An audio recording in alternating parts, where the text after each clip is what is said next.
नमस्कार, स्वागत है आपका दिल्ली एनसीआर दिन भर में। मैं आपके साथ हूं मुकेश गुप्ता। दिन भर की भागदौड़ में अगर आपसे कोई खबर छूट गई है तो हम आपके लिए लेकर आए हैं खबरों का डेली डोज। बुलेटिन की शुरुआत से पहले नजर डालते हैं अभी तक की हेडलाइंस पर। बुलंदियों पर पहुंचाने वाले बाबा के ढाबे पर ठगी, यूट्यूबर गौरव वासन के खिलाफ पुलिस में शिकायत दर्ज। आरक्षण की मांग को लेकर गुर्जरों ने रोकी दिल्ली की रफ्तार, रेलवे लाइन पर गुर्जरों का कब्जा। दिल्ली एनसीआर सहित पूरे देश में त्योहारों पर महंगाई की मार, आलू और प्याज ने निकाले लोगों के आंसू। शादी से पहले एसआई ने किया सुसाइड, दिल्ली पुलिस मामले की जांच में जुटी। और त्योहारी सीजन में राजधानी में बढ़ते कोरोना केस के लिए क्या दिल्ली वासी खुद ही हैं जिम्मेदार। अब खबरें विस्तार से। सोशल मीडिया पर सुर्खियां बटोर चुके बाबा के ढाबे पर अब पुलिस की नजरें हैं। ढाबे के मालिक कांता प्रसाद ने उन्हें बुलंदियों पर पहुंचाने वाले यूट्यूबर गौरव वासन के खिलाफ धोखाधड़ी की शिकायत दर्ज कराई है। बाबा का आरोप है कि गौरव वासन ने उनके हिस्से के पैसे उन्हें नहीं दिए और उनके साथ धोखाधड़ी की है। आइए देखते हैं क्या है पूरा मामला। इंटरनेट पर सनसनी बन चुके बाबा का ढाबा के नाम पर पैसों के हेरफेर की बात सामने आ रही है। ये हेरफेर डोनेशन के पैसों में हुआ है। इस सिलसिले में ढाबे के मालिक कांता प्रसाद ने यूट्यूबर गौरव वासन के खिलाफ पुलिस में शिकायत दर्ज कराई है। इस मामले में चौंकाने वाली बात यह है कि बाबा के अकाउंट में दान के रूप में आया पैसा बाबा तक पहुंचा ही नहीं है। दरअसल बाबा के ढाबे को चर्चा में लाने वाले यूट्यूबर गौरव वासन पर मदद के नाम पर मोटी रकम हड़पने का आरोप लगा है। इस मामले में खुलासा हुआ है कि बाबा को मिले डोनेशन के पैसे गौरव और उसकी पत्नी के बैंक अकाउंट में आते थे। अब बाबा का ढाबा चलाने वाले कांता प्रसाद ने धोखाधड़ी के खिलाफ मालवीय नगर में अपनी शिकायत दी है, जिसमें गौरव वासन पर ये आरोप लगाया है। पुलिस अधिकारियों का कहना है कि उन्हें शिकायत मिली है, जिस पर जांच की जा रही है। फिलहाल इस मामले में अभी तक कोई गिरफ्तारी नहीं हुई है। आपको बता दें कि कुछ दिन पहले बाबा का ढाबा का एक वीडियो इंटरनेट पर वायरल हुआ था। वीडियो में ढाबे के मालिक कांता प्रसाद को रोती आंखों से ये कहते हुए देखा गया था कि दुनिया भर में चल रही कोरोना महामारी के बीच उनकी आय 100 रुपए से भी कम थी। ये वीडियो यूट्यूबर गौरव वासन ने शूट करके अपने चैनल पर अपलोड किया था और दिल्ली वालों से बुजुर्ग जोड़े की मदद करने का अनुरोध किया था। उन्होंने लोगों से पैसे दान करके उनकी आर्थिक मदद करने के लिए भी कहा था, जिसके बाद ये वीडियो काफी वायरल हो गया। यहाँ तक कि बॉलीवुड से लेकर कई बड़ी हस्तियों ने बाबा के अकाउंट में बड़ी मात्रा में डोनेशन भेजी और लोग भी दूर दूर से ढाबे पर खाना खाने के लिए आने लगे। अब इस ढाबे के अकाउंट में फ्रॉड का मामला सामने आया है। वहीं यूट्यूबर गौरव वासन ने सभी आरोपों को बेबुनियाद बताया है। Bureau report, Punjab Kesari group, Delhi. Rajasthan के गुर्जर आरक्षण का असर अब दिल्ली एनसीआर पर भी पड़ सकता है। खबर है कि रेलवे लाइन पर बड़ी तादाद में गुर्जरों के बैठ जाने की वजह से रेल यातायात बुरी तरह से प्रभावित हो सकता है। राजस्थान में गुर्जर आरक्षण आंदोलन का असर अब दिल्ली वालों को भुगतना पड़ सकता है। दरअसल आंदोलन कर रहे प्रदर्शनकारियों ने दिल्ली मुंबई रेल मार्ग पर कब्जा कर लिया है। ये प्रदर्शनकारी बयाना के पीलूपुरा में रेलवे ट्रैक पर बैठ गए हैं। ऐसे में इस रूट से ट्रेनों का आवागमन प्रभावित होना शुरू हो गया है। प्रदर्शनकारियों ने पहले ही दिन कुछ पटरियों की फिश प्लेटें उखाड़ दी हैं, जिसके चलते उत्तर पश्चिम रेलवे ने इस मार्ग की 7 ट्रेनों का रूट बदल दिया है। ये बदलाव आंदोलनकारियों के यहां से हटने तक जारी रहेगा, जिसके चलते इस मार्ग पर यात्रा करने वाले यात्रियों को भारी परेशानी का सामना करना पड़ेगा। तो आइए आपको बताते हैं किन ट्रेनों के रूट बदले गए हैं। गाड़ी संख्या 02060 हजरत निजामुद्दीन कोटा, ये वाया भरतपुर बांदीकुई जयपुर सवाई माधोपुर चलेगी। गाड़ी संख्या 02401 कोटा देहरादून, ये वाया सवाई माधोपुर जयपुर दिल्ली चलेगी।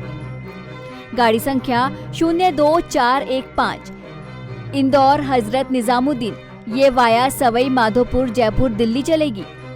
गाड़ी संख्या 02416 हजरत निजामुद्दीन इंदौर वाया दिल्ली, जयपुर और सवाई माधोपुर चलेगी। गाड़ी संख्या 02963 हजरत निजामुद्दीन उदयपुर, ये वाया दिल्ली, जयपुर, अजमेर, चंदेरिया चलेगी। गाड़ी संख्या 02963 उदयपुर, हजरत निजामुद्दीन, ये वाया चंदेरिया, अजमेर, जयपुर चलेगी। आपको बता दें, दिल्ली से चलने और आने वाली 7 ट्रेनों के रूट में बदलाव किया गया है।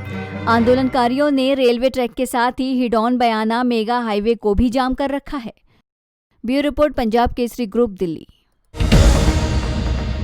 त्योहारी मौसम में दिल्ली एनसीआर में सब्जियों के दामों में बेतहाशा बढ़ोतरी से राजधानी वासी बेहद परेशान हैं। दिल्ली एनसीआर में आलू, प्याज सहित तमाम सब्जियों के दाम आसमान छू रहे हैं, जिस वजह से लोगों के किचन का बजट बिगड़ चुका है। पेश है एक रिपोर्ट। दिल्ली एनसीआर समेत पूरे देश में सब्जियों के दामों में बढ़ोतरी रुकने का नाम नहीं ले रही है। लगातार सब्जियों के दामों में बढ़ोतरी के चलते लोगों के किचन का बजट तक बिगड़ गया है और आलू प्याज के दाम आम लोगों की पहुंच से दूर हो रहे हैं। इस समय 1-1 किलो आलू और प्याज खरीदने के लिए 150 रुपए भी काफी कम पड़ रहे हैं। सब्जियों के दाम बढ़ने से ग्राहकों की जेब पर तो असर पड़ ही रहा है, साथ ही इससे सब्जी विक्रेताओं की बिक्री भी घटी है। महंगाई के चलते अब लोग सब्जियों की कम खरीदारी कर रहे हैं।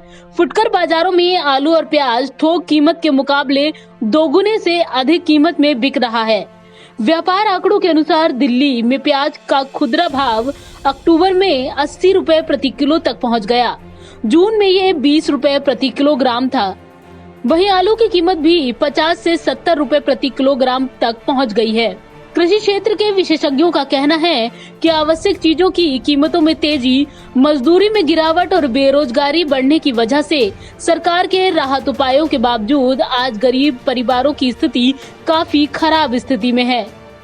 सिर्फ दिहाड़ी मजदूर और आर्थिक रूप से पिछड़े वर्ग ही नहीं, बल्कि सब्जियों की बढ़ती कीमतों ने मध्यम वर्गीय परिवारों के किचन का बजट भी बिगाड़ दिया है। कांग्रेस के पूर्व अध्यक्ष राहुल गांधी और महासचिव प्रियंका गांधी वाड्रा ने महंगाई और मंदी को लेकर सरकार पर हमला बोला है।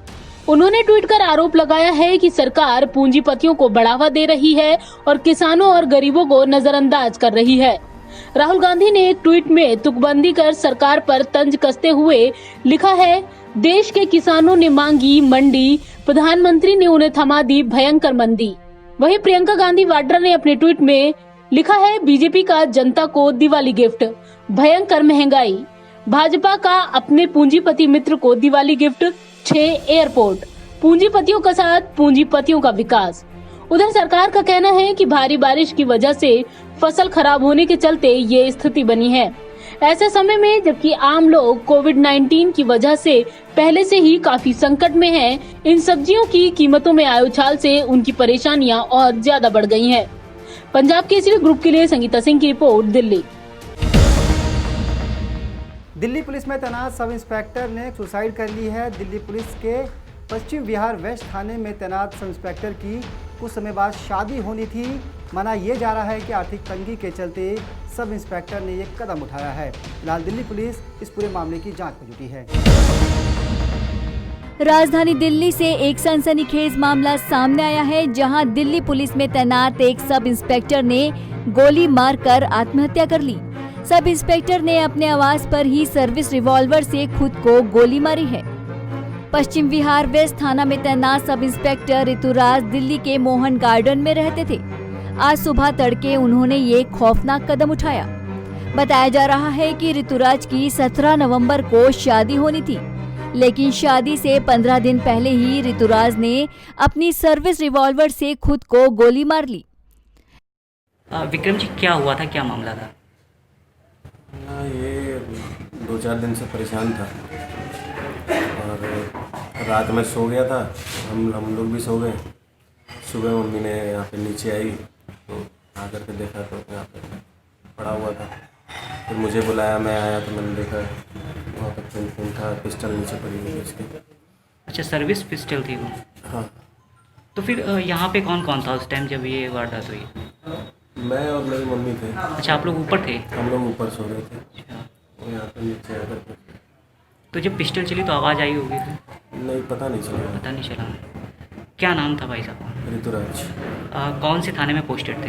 ये पश्चिम विहार वेस्ट में ऐसा ही। अच्छा, कोई घरेलू परेशानी थी कि ऑफिस की कुछ ऐसी दिक्कत?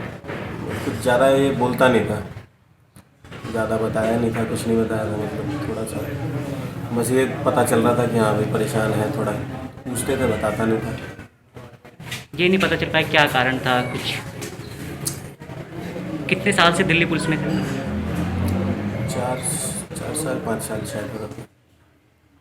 तो शादी हो गई थी इनकी? 30 तारीख को शादी। इसी 30 नवंबर। कौन सा इलाका है सर ये मोहन गार्डन। जान गंवाने वाले सब इंस्पेक्टर के परिवार में कोहराम मचा हुआ है। अभी ये साफ नहीं हो पाया है कि ऋतुराज की आत्महत्या के क्या कारण रहे हैं। फिलहाल मौके पर पुलिस अधिकारी पहुंचे और उन्होंने शव को कब्जे में ले लिया है, जिसकी जांच शुरू कर दी है। पंजाब केसरी ग्रुप के लिए करुणा ठाकुर के साथ नवीन निश्चल की रिपोर्ट, दिल्ली। त्योहारी मौसम के दौरान दिल्ली एनसीआर में कोरोना के बढ़ते मामलों ने दिल्ली वासियों की नींद उड़ा दी है। राजधानी दिल्ली में पिछले 3 दिनों से लगातार 4,500 से ज़्यादा मामला कोविड केस के आ रहे हैं। ऐसे में न सिर्फ आम आदमी बल्कि दिल्ली सरकार भी टेंशन में नजर आ रही है। देखते हैं रिपोर्ट।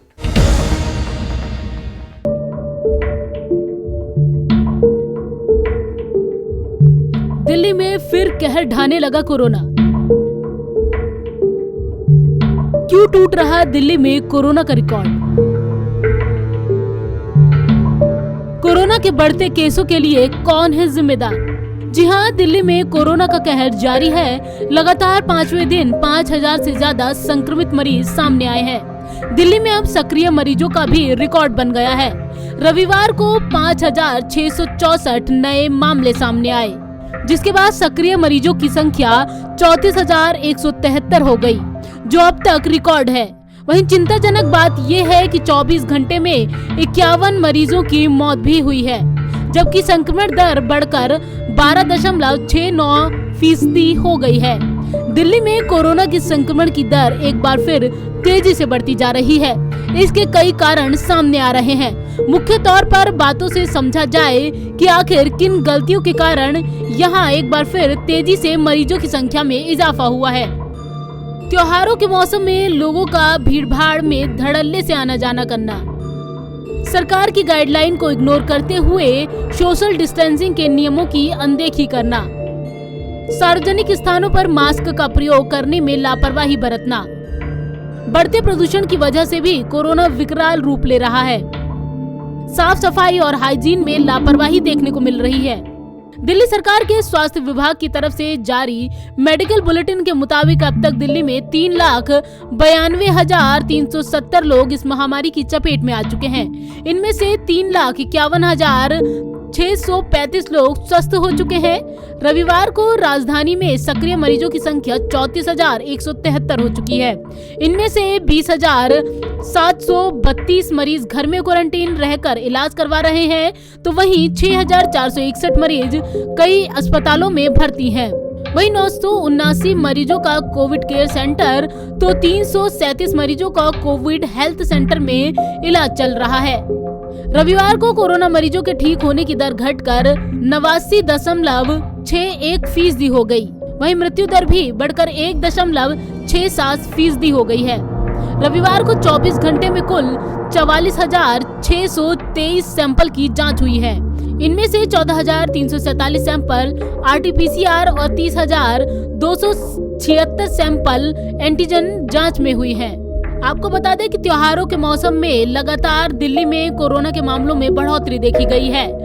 एम्स के डायरेक्टर ने भी इस बारे में चेतावनी दी है और लोगों से ज्यादा सतर्क रहने के लिए अपील की है। पंजाब केसरी ग्रुप के लिए संगीता सिंह की रिपोर्ट, दिल्ली।